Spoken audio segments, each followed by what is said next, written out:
एक चौपाई, देवी पूज पद कमल तुम्हारे, सुर नर मुनि सब होय सुखारे। जो माँ का पूजन करते हैं, लेकिन कभी कभी क्या होता है, हमको पूजन का भक्ति का फल नहीं मिलता।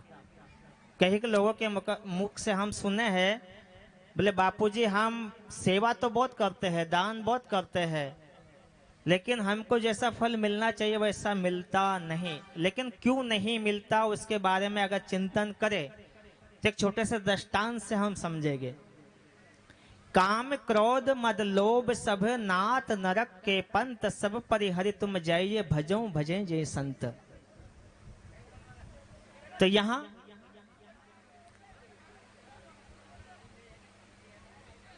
गोपाल कृष्ण भगवान बिच्छू आएगा, सब आएगा यहाँ पे, तुम मत छोड़े जो वाले कौन वो। तो कामी क्रोधी लालची इनसे भक्ति न होए, कामी क्रोधी लालची इनसे भक्ति न होए, भक्ति करे कोई सुरमा जाति वर्ण कुल खोए। तो ये बीच में एक लालच आ जाती है। तो यहाँ पे एक छोटा सा दृष्टांत है।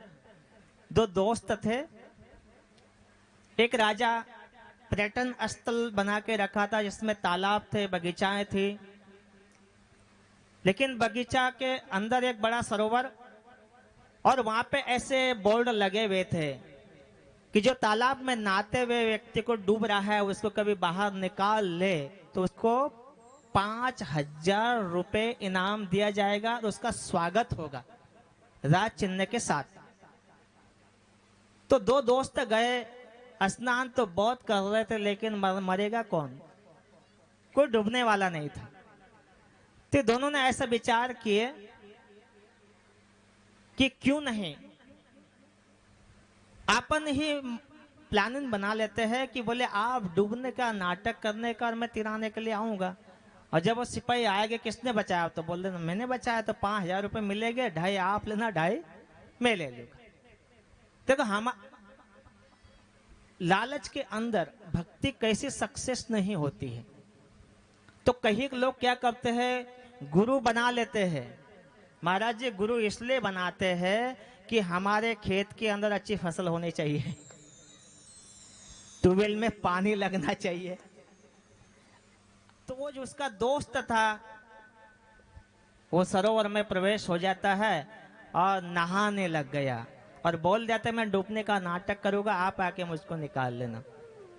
अब वो नाटक तो कर रहा था, लेकिन ये और घूमने लगा, और घूमते घूमते मैं एक बोर्ड और देखा, और वो बोर्ड के ऊपर लिखा हुआ था कि जो मरी हुई लाश को बाहर निकाल के राजा साहब को दिखा देगा उसको 10,000 इनाम मिलेगा। अब इसको पता नहीं है, नंबर दूसरे वाले ने वो पढ़ लिया, अब ये नाटक कर रहा है, अंदर जाता है, उसको ये पता है कि मेरा दोस्त मुझको निकाल लेगा, और बहुत अंदर चला जाता है, नहाने का नाटक करते, डूबने का नाटक करता है, और उसकी तरफ देखते हुए जाता है कि आके मुझे निकाले। अब वो देख रहा है, लेकिन ये ज्यादा और नाटक करने लगा, इतना नाटक किया, इतना नाटक किया कि मरने का मारी आ गई, लेकिन ये जा नहीं रहा। क्यों? क्योंकि ये इंतजार कर रहा है ये मरे तो इसकी लाश निकाल के मैं बाहर लाऊंगा तो 10,000 रुपए मुझे मिल जाएगा। अब वो ऐसे तैसे करके वो बाहर आता है, आके कहने लग गया, बोले भैया आप मुझे निकाल क्यों नहीं रहे थे? बोले क्या निकालो? बोले आप मरे क्यों नहीं? मेरा घाटा हो गया। बोले क्या घाटा हो गया? अगर आप मर जाते तो मैं लाश निकालता, राजा साहब मेरे को 10,000 रुपए देते। तो अब हम ये कहना चाहते हैं कि हम भक्ति करें। हमारे व्यास महाराज जी बार बार ये कहते हैं कि निस्वार्थ सेवा कीजिए, निस्वार्थ भाव रखिए, तो आपको भगवान एक बीज का शेष दाना दे सकता है, तो आपको सेवा का फल भरपूर दे सकता है। बिन मांगे भगवान देता है, उसमें कोई दो मत नहीं है। तो ये हम बीच बीच में क्या आप लोगों को यही करते हैं कि आप लोग थोड़ी लालच करते हैं, तो हमको लालच करना बिल्कुल नहीं चाहिए। तो यहाँ